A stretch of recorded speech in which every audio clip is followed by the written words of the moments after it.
அஸ்ஸலாமு அலைக்கும். Welcome to Nisha சமையல். இன்றைக்கி ரொம்ப டேஸ்ட்டான ஆலு ரைஸ் தாங்க எப்படி செய்யணும்னு பார்க்க போகிறோம். வாங்க பார்க்கலாம். இப்போ ஆலு ரைஸுக்கு என்னென்ன தேவையான ஃபஸ்ட் பார்த்துக்கலாம். நான் கொஞ்சம் தேங்காய், ஒரு பட்டை, ஒரு ஏலக்காய், கிராம், அட்டின்னு ஜீரகம், அட்டின்னு சோம்பு சேர்த்து பேஸ்ட் பண்ணி எடுத்துக்கிற போகிறோம். 2 தக்காளி, 4 பச்சை மிளகாய், 2 வெங்காயம், கொஞ்சம் கொத்தமல்லி, கொஞ்சம் புதினா, தாளிக்கிறதுக்கு பட்டை, ஏலக்காய், கரம் மசாலா எடுத்துருக்கேன். கொஞ்சம் தேவையான அளவு இஞ்சி பூண்டு பேஸ்ட் எடுத்துக்கலாம். உருளைக்கிழங்கு நல்லா தோல் சீவி நல்லா பொடிசாக கட் பண்ணி எடுத்து வச்சுருக்கேன். இது 2 டம்ளர். இதில் 2 டம்ளர் அரிசி எடுத்து வச்சுருக்கேன். இப்போ பேஸ்ட் அரைச்சி எடுத்துக்கலாம். ஒரு பட்டை, ஒரு ஏலக்காய், 2 கிராம்பையும் சேர்த்துக்கலாம். 1 டீஸ்பூன் சோம்பு சேர்த்துக்கலாம்.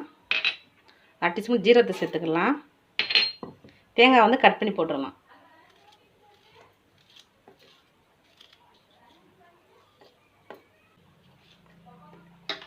இப்போ காரத்துக்கு பச்சை மிளகா சேர்த்துக்கலாம்.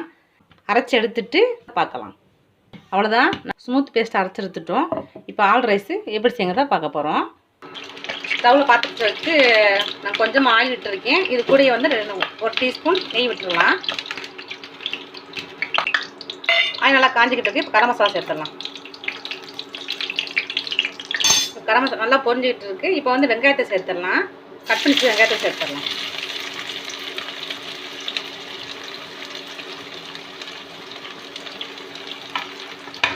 வெங்காயம் நல்லா பொன்னிறமாக வதங்கட்டும்.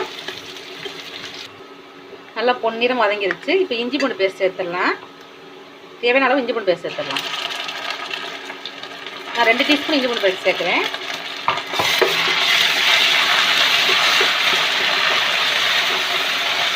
இஞ்சி பூண்டோட பச்சை வாசனை நல்லா போகட்டும்.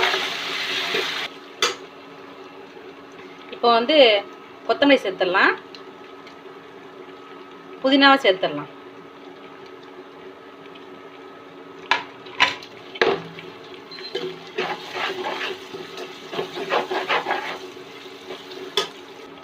இப்போ கட் பண்ணி வச்சுருக்க தக்காளி சேர்த்துடலாம்.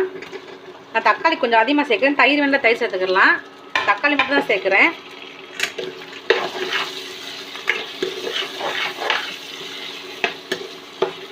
தக்காளி நல்லா மசியட்டும். கொஞ்சம் உப்பு சேர்த்துக்கிறேன். லாஸ்ட்டாக உப்பு பார்த்துட்டு சேர்த்துக்கிடலாம்.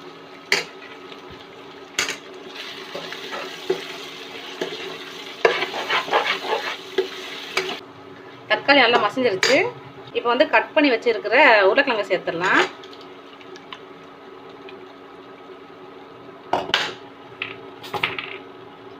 உருளைக்கிழங்கு அப்படியே நம்ம எண்ணெயிலே நல்லா வேகலாம். உப்பு போட்டிருக்கோம் பார்த்தீங்களா, உருளைக்கிழங்கு நல்லா உப்பு பிடிச்சிரும்.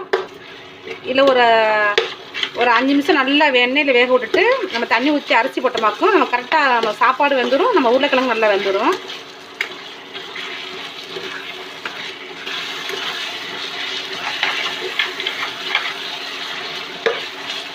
இது கூட நம்ம அரைச்சி வச்சுருக்கிறத பேஸ்ட்டு சேர்த்துடலாம்.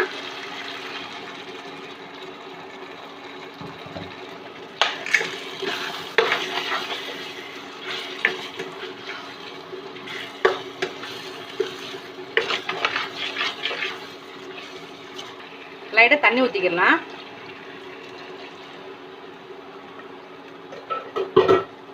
தண்ணி ஊற்றி நல்லா மிக்ஸ் பண்ணிவிட்டு இந்த மசாலாலையும் நான் உருளைக்கிழங்கு நல்லா வேகட்டும்.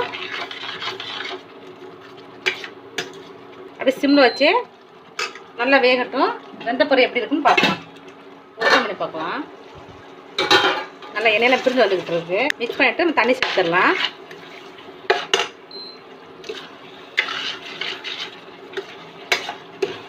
நான் இந்த கிளாஸில் நான் 2 கிளாஸ் அரிசி எடுத்துருக்கேன்.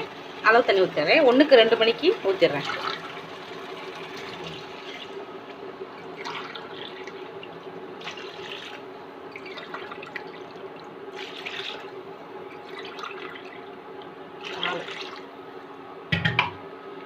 நாலு கிளாஸ் தண்ணி ஊற்றிருக்கேன். ஏற்கனவே உப்பு சேர்த்துருக்கோம். தேவையான அளவு உப்பு சேர்த்துக்கலாம். மூடி வச்சிடலாம். ஓப்பன் பண்ணி பார்க்கலாம். இப்போ கொதி வந்துக்கிட்டு இருக்கு. இப்போ ஊற வச்சிருக்க அரிசி சேர்த்துடலாம்.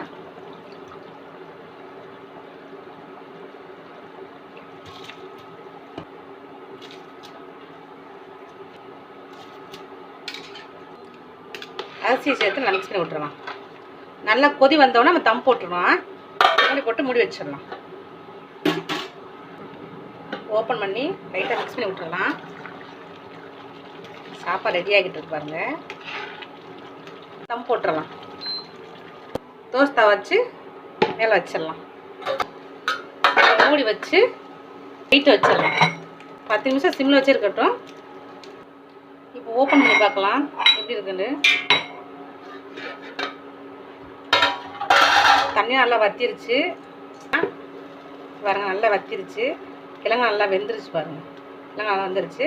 இப்போ ஸ்டவ் ஆஃப் பண்ணிவிட்டு அப்படியே அந்த தோசை தவாலே இருக்கட்டும். 10 நிமிஷம் கழிச்சு பிளேட்டில் போட்டு எப்படி இருக்குன்னு பார்க்கலாம். பாருங்கள் உருளைக்கிழங்கு சூப்பராக வந்துருச்சு.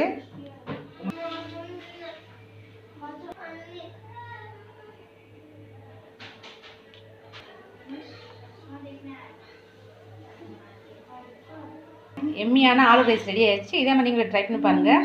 இந்த வீடியோ உங்களுக்கு பிடிச்சிருந்தா லைக் பண்ணுங்கள். மறக்காம சப்ஸ்கிரைப் பண்ணி வச்சுக்கோங்க. தேங்க்ஸ் ஃபார் வாட்சிங்.